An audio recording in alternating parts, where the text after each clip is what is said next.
Hello, I'm Doug Musio. This is the season premiere of City Talk. The elections 2010. The voters, angry, fearful, disgusted, cynical. The U.S., an unsettled nation. A Republican takeover of Congress. Tea parties, Ground Zero mosque. Obama. What went wrong?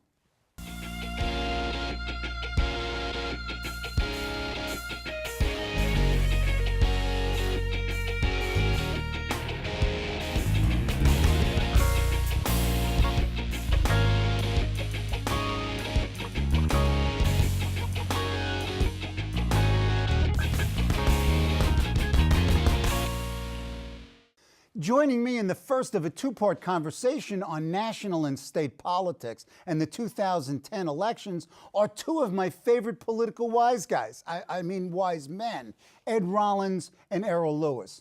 Ed Rollins is in his 40-plus year as a university administrator, political science professor, political advisor to presidents and presidential candidates, to governors and senators. He's the mastermind of the historic 1984 Reagan landslide. Errol Louis is a columnist for the Daily News and a member of its editorial board, a CNN contributor, and host of the morning show on radio station WWRL. Both Ed and Errol are active members of the chattering classes, often quoted analysts and commentators. Welcome back, gents. Professor. We got so much to talk about in so little time. Let's start with national politics and Obama, the question I sort of ended with in the intro. What went wrong? I think Obama got overused. I said, Earl and I used to do Lou Dobbs' show on a regular basis, and I was very concerned early on that this was a guy who was out every other day. He was the only messenger they had. He has an invisible cabinet, so nobody knows who the Commerce Secretary is or any of the rest of it. So he basically, every time they got in trouble, they put him out. After a while, just like a television show or anything else, you can wear yourself out. I think he has great communication talent, but I don't think he's a great communicator at this point in time. And I think to a certain extent, the threshold he's not crossed is the American public has not said, gee, this guy's a great leader. I'm going to follow him. Yeah, go ahead, Errol. There's a remarkable difference between the communication strategy they ran during that successful 2008 campaign and what goes on now. It's really just remarkable. The very same people that were out in the field and were giving us lots of information, and we had a great time working together and sort of capturing what it was that was going on out there and what he was trying to communicate. All of a sudden, you can't get phone calls returned, or they're rolling it out in these very cut and dried, cookie cutter kind of town hall meetings. And just as Ed says, it starts to wear on you, and you start thinking, it's like, well, don't they have anybody else to sell this stuff? I mean, he's the product. He can't also be the chief salesman. But at the same time, he's this chief salesman. Do we know him? He really hasn't defined himself. For all the exposure, do the American people really get a sense of him? He's never let anybody close. I thought one of the great things that were going to occur with this election, and once again, Earl and I commented all through the election, I thought it was going to be a fabulous thing to have a African-American family, a beautiful family in the White House that would be a part of our lives as historic presidents have. This has kind of been an invisible family. I mean, we see her go off to Spain, gets widely criticized. We see them go on a little vacation here. And obviously it's important to have a normal life for your children. Right. But I think what's happened is, as you say, you don't really know him. Why didn't he go? He's a Christian. Why didn't he just pick one of the great churches in Washington, D.C. and go every Sunday? And if the crowd gets inconvenienced, tough. They'll still show up every Sunday. They'll be excited about it. They'll tell all their neighbors they go to the president's church. They didn't. And I think to a certain extent, why half the country or a fourth of the country thinks he's a Muslim has nothing to do with any of that, but I could have knocked that down early on. And we don't feel like we're part of his life. We think he's a smart intellectual who basically lectures us on a regular basis, and none of us like to be lectured.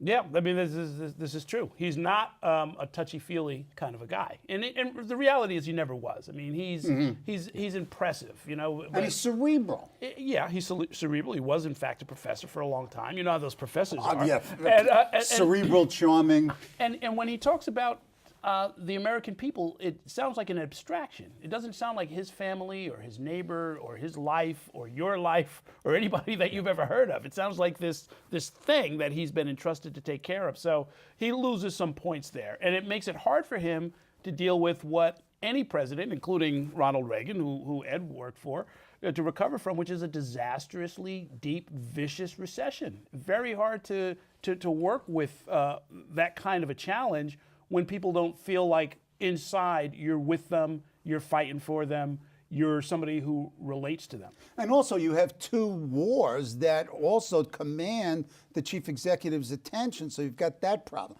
Can he rebound? We're focusing on Obama rather than the party. Can he rebound? You were part of a group that was put together by the Times and the Washington Post to talk about this. What is your sense of? You're advising him. What's your advice? Re-elections are always about the incumbent. And if the country wants to change, which it probably would if the election were held in 5-6 weeks from now, but we've got another 2 years to go, and there's plenty of time for him to come back. He is the agenda. I'm not sure the economy is going to get better, and we'll talk about the other stuff that I think is going to be great difficulty. But it's if the country wants an alternative, they'll find an alternative. If they don't, and they get pleased with his performance in the next year, he'll be reelected. There is one caveat, though. If Republicans nominate Sarah Palin or Newt Gingrich, then it doesn't matter what he does, he probably gets reelected. If they nominate someone who's not known but becomes a viable candidate in the course of being unknown, he may be a governor or someone out there, but in the course of the next 2 years, you get known awful quick in American politics today. You can become a credible alternative. Okay. You look at the headlines, you look at the analysis for the November election, the congressional, the Senate, the gubernatorial elections, and the headlines tend to be the same, that it's a GOP blowout. That all by itself tells me that it probably won't be, or it very likely won't be. On the other hand, people that I talk to and I ask them, well, what do you think is going to happen? And I'm talking about longtime members of Congress, people with decades in Congress, longtime political consultants, pollsters. What they're all saying is, well, if you'd asked me this 10 days ago, I would have said the Democrats might hold on in the House. Now they're not so sure. And the evidence seems to be piling up that there's a money advantage that Republicans are taking advantage of.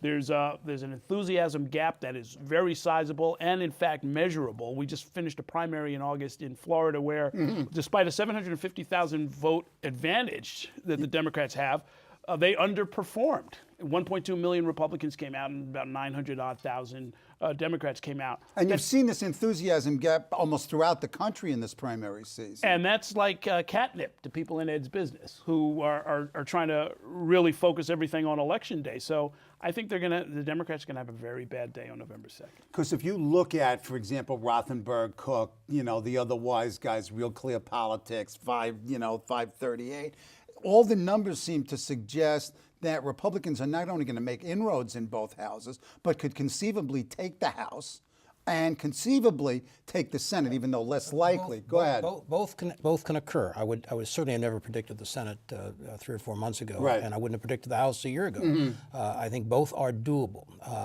I ran the Congressional Committee. I know how these things come apart in the closing days of a campaign. I lived through Watergate. One of the things of being in the game forever is I lived through Watergate. Watergate it all collapsed. I was the White House political director in '82. When unemployment hit 10%, it collapsed. My sense today is it collapsed way early. So it's unlike '94, where a lot of these Democrats got knocked out and didn't know what was coming. They all know they're in trouble. And even those who aren't in trouble, and you know a lot about reapportionment, the lines are drawn in a way that there's a couple hundred on both sides have safe seats. You're not going to beat a Nancy Pelosi in a district that 81% Democrat. But you could beat a John Hall in New York 19. That was a Republican seat 4 years ago. Obama barely carried it. Bush carried it twice. There are people who have voted Republican. But in order to win this thing, we've got to win 4 or 5 seats here in New York, which is not easy, with Cuomo being the probable governor and no Republican at the top dragging people across. So I think at this point in time, the opportunity is certainly there. We have great candidates. They're going to be well funded. And I think to a certain extent, it's a question of can these incumbents, Democrat incumbents, fight off the challenge that they're prepared to fight off. And also, it's a question of, can the Republican incumbents fight off challenges from the Tea Party folks and folks to their right? I mean, it's not only the Democrats. The Republicans have a strength, but there's weaknesses here. You pointed out New York State, for example, and a couple of those congressional districts where the Republicans could win or the Democrat could lose, you've got a split. And if those splits hold up after the primary, then the Republicans are in trouble. Two in the state, Errol, I'm not trying to cut into your time. Staten Island should have been our seat. We have a knockdown, drag-out primary. I don't know who's going to win it. There's two sides, two warring factions. New York won, which is the Bishop seat, and Long Island should have won that easily. Two strong candidates spending millions of dollars against each other in a primary. I can't predict who's going to win. But if that would have been a cleared-out process, if there had been a strong party, which I'm going to predict to you today that the endorsed candidates for governor and Senate, this is the day before, this is the day of the primary, are not going to be the nominees of this party. So Palladino wins, and the other non-establishment candidates. What does that mean for the Republican Party? Well, the Republican Party in New York is comatose anyway. Does it mean? Is there a larger significance out there nationally? Are similar things happening nationally? Well, there's a difference. And once again, I don't mean take all the time. The Tea Party, take Delaware today. Delaware's a state with 181,000 registered Republicans. It's like a big congressional district. I assume 60, 70,000 of those people vote today. Most of those voters, or at least 2/3 of those voters, are pretty conservative voters. And Mike Castle, who's the congressman, if he wins the nomination today, he's the next senator. If he loses to a sort of unknown Tea Party candidate, then you've got a real race, and the probability is the Democrats hold it. But the bottom line is, conservatives. I go back to the Reagan against Ford, the Reagan against Bush, the establishment. These conservatives at this point in time don't want Washington, don't want Albany, don't want these other places to dictate to them. They're going to go out and choose their own people, and they want people who are fiscally conservative. They want people. It's not the social issues. It's not the libertarian. It's really the fiscal issues. You're basically running this country into debt. There are no jobs out there. We want you basically to go back to the fiscally conservative Republican Party. If that doesn't happen, and my sense of what's going to happen in New York is, I hope it makes some smart people, and I'm sure there's a lot of them around here, who can basically say we have a system that's broken. People like Pataki and others who've been around have to come back and help the process get better. Except, in fact, Pataki is somewhat responsible for the lack of team, because during his 12 years as governor, he didn't do anything to build the state party. This is the most. I've lived in New York for 15 years. I moved here from Washington 15 years ago. I've never once. I'm a national player. I do races all over this country. I've never once been invited to come into New York and either talk to the Republican Party or to basically help a candidate. I do it everywhere else, but I don't do it here. That's remarkable. Errol, what's your assessment? You're looking at, in a sense, the same terrain. What are you seeing? Well, the local Republican brand was already going to be in trouble. You've got the top candidates like Rudy Giuliani and George Pataki already looking at the national stage, and famously did not build much of an infrastructure here. So they were already going to have a problem. The state has been turning more and more blue. The party here would have had a challenge trying to keep up with it anyhow. Without leadership, it does all start to fall apart. And that bloodbath in upstate New York, where the Tea Party candidate actually, really went after the endorsed Republican, let you know that the anger is real and that it's not related to whether or not people hold seats. I've met and interviewed some of the Tea Party people from out on Long Island. Same kind of a thing. They really have a grudge and a distrust of government that is so deep that it really transcends party labels, party affiliations. But don't the purists then, in a sense, thwart? They sacrifice the good for the perfect. Happens all the time. Democrats have been doing it for generations. I mean, nominating candidates who have absolutely no chance. In fact, my little prediction for today would be, if Schneiderman, as is widely predicted, wins and becomes the Democratic Attorney General candidate, he is going to have a hell of a race on his hands. With Dan Donovan. Lose to Dan Donovan. Right. I mean, Dan Donovan is a guy who is very, very solid. I wrote endorsements of him. I met him years ago. They called me up to ask to come on my show, which bills itself as New York's progressive talk station. He's going to be my guest the day after election day. Come on. So he's interested in everybody. He's interested in winning, and he's interested in pointing out some of the stances that Schneiderman has taken over the years, where the other candidates were actually trying to warn the Democratic base. It's like, look, this is a guy who voted against civil confinement for sex predators, you know? I mean, is he going to be the top law enforcement officer in New York? So it's not an unknown phenomenon, and we're going to have a lot of turbulence as a result. And then you've got Wilson versus DiNapoli again, which looks to be a strong candidacy. I don't know what Andrew Cuomo's thinking, but I could almost see Andrew looking at the Attorney General's race and the Comptroller's race and saying, in a sense, he's almost better off having Wilson and Donovan than having Schneiderman and DiNapoli. My sense is this: the Attorney General, who will be the governor-elect in November 2nd, I don't think needs to be strategic. I think he needs to worry about what a mess he's inheriting. Oh, right. And I think to a certain extent, who's in other positions is not as relevant to him. I mean, the ideal situation would be to go back and have a Republican Senate and the Assembly, so you have a little bit of somebody to deal with. That's probably not going to happen. I think this state is in big trouble. I think as a Californian, I watched my state fall apart. I think New York is falling apart, and the tax base here, with the potential of an increase in federal tax, potential of state increases, city taxes, it's going to make living in New York City, New York's surrounding areas almost impossible for well-to-do people.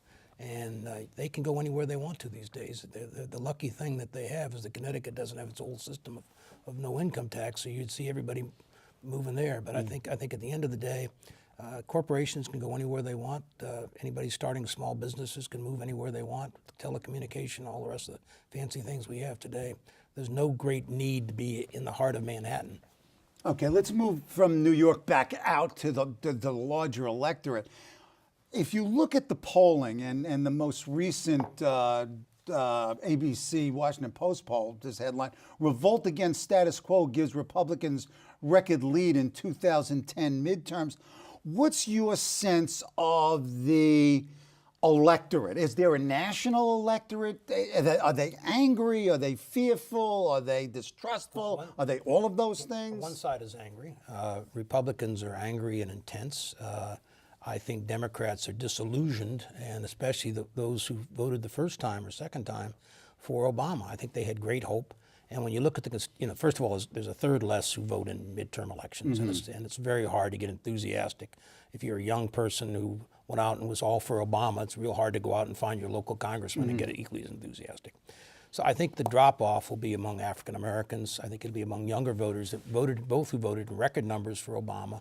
I don't think they turn out. I think at the end of the day, your labor people are going to turn out, even though some polls indicate a third of them basically are going to vote Republican, which is a big jump from where it's been since the Reagan days.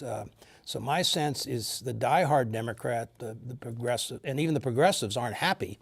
At the end of the day, the only thing that may drive them out is the potential of a Boehner or someone like the Republicans taking back. Although Boehner's not a boogeyman, it's hard to make John Boehner into a bogeyman. I mean, it's we couldn't make Nancy Pelosi into a bogey person, and my sense, bogey woman, bogey speaker. We've tried to run against speakers, whether it was Jim Wright, Tip O'Neill, right. Foley. I beat Foley, so I could at least say. No, that, I know. I see you smirking. But that was what we did in that campaign. That was part of the '94. We said, thank you, Tom Foley, for your 30 years of service. This district no longer needs a speaker. We need a listener. And we tapped into that, and that's what led to that. Is this a It looks to me like the Republicans want to nationalize the election, and they've been successful in doing it. And I guess the counter-democratic strategy has to be to localize the election. No, they got to win it. John Hall's got to beat off his candidate without help from Obama and without having Obama wrapped around his neck. He has West Point in his district. I mean, here's right. The military is not exactly a group that's enthused about this president. So my sense is, the biggest dilemma the president has. Once again, I'm going to take all the time here. Is Reagan, and they always want to compare it to Reagan.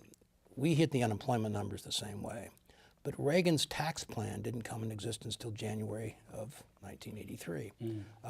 So as those things started, the benefits, we passed the programs in the first year, but they didn't come in until January of '83. So we went through the midterm, we got our teeth kicked in, we lost the philosophical majority that we had lost 26 House seats.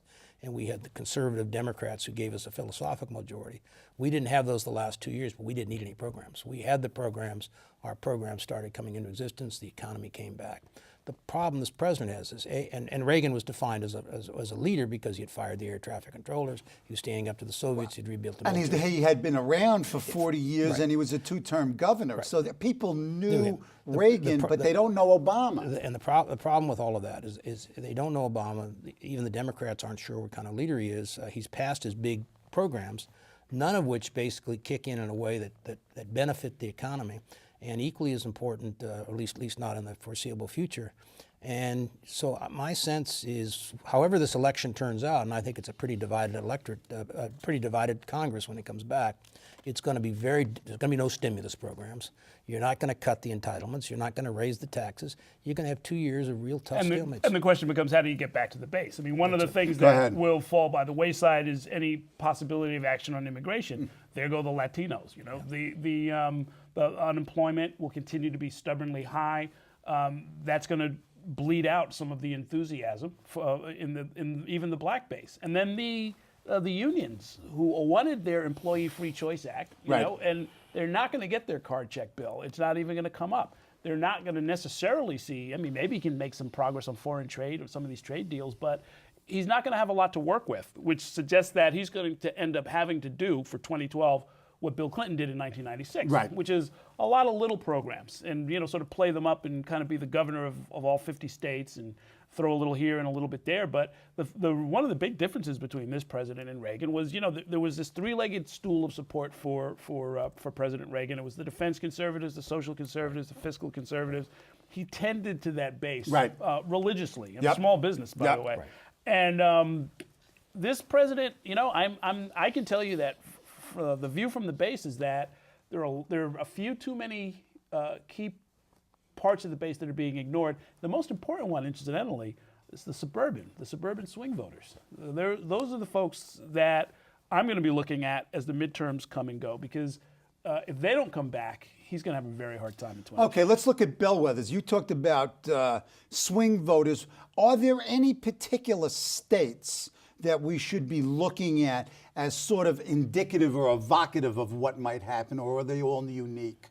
I think they're all unique. Interesting enough, as we sit here talking about Delaware used to be the ultimate bellwether. How Delaware went, it's how the country went. You know, it's no longer that way. But I think to a certain extent, Pennsylvania used to be a state that basically always was.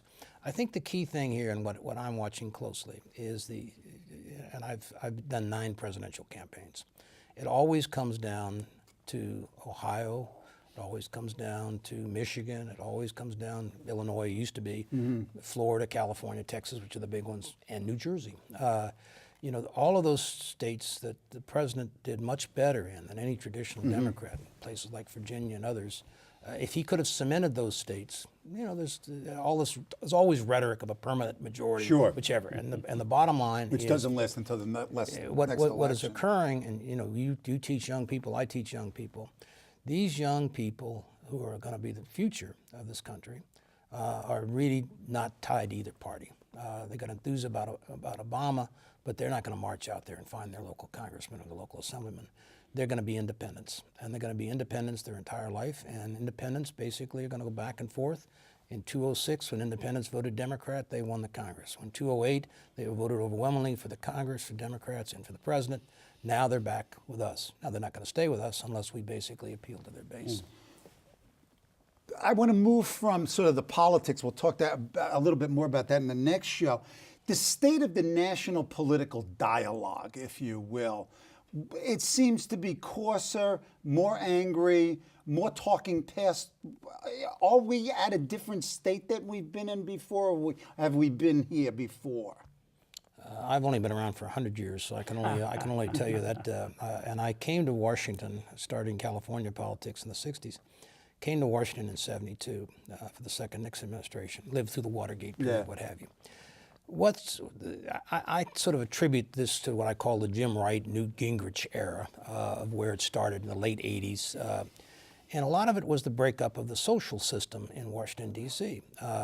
where a Danny Rostenkowski and a Bob Michael would play golf and Right. go out and have dinner, and they'd say, we're diametrically opposed here. How can we find some resolve? Right. There's none of that dialogue anymore, and when I have many friends who are Democrats, many members who are Democrats, and let's socialize, and we love the game, just as the three of us love the game. I mean, Earl and I may have some different ideological bents, but at the end of the day, we enjoy each other's company and we like the game. The problem today is the game is the partisanship, and I blame a lot of it on the reapportionment. I blame a lot of it on the fact that we do have these 200 seats on either side that are basically drawn, and there's no competition. And so at the end of the day, all a Democrat has to worry about is getting attacked on his left. Carolyn Maloney has to worry about not a Republican, but Right. someone challenging her on the left. A Republican has to basically worry about getting challenged on the right.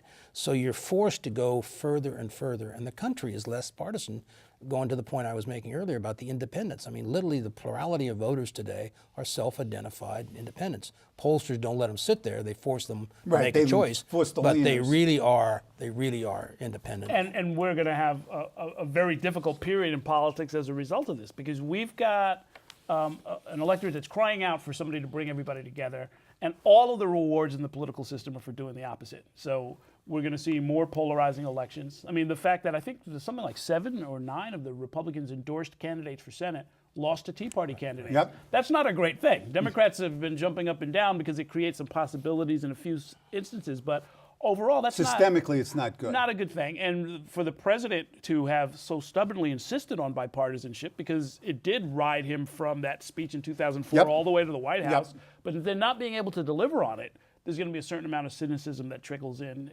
that kicks in as well. That's not going to work for him. That's not going to work for the system. So at a time when the party system is causing problems or has its problems, you have to add that or lay that on top of all of the other institutional failures that are bothering people. And this is where the rage comes from. The market is running over people and costing them their homes and their lives and their jobs. The schools aren't teaching the way that they're supposed to. The politicians are lying to them or playing with them is the way people feel. And the party system's not working. The unions are dwindling. The corporations are fleeing and cheating people. We're going to continue next week. You got to stop. I mean, you'll keep going. Well, we'll fix it next time. That's right. We'll talk about that. Gentlemen, thanks. Great. Join Ed Rollins, Errol Louis, and me next week when we continue our discussion of state, national, and local politics and the 2010 elections.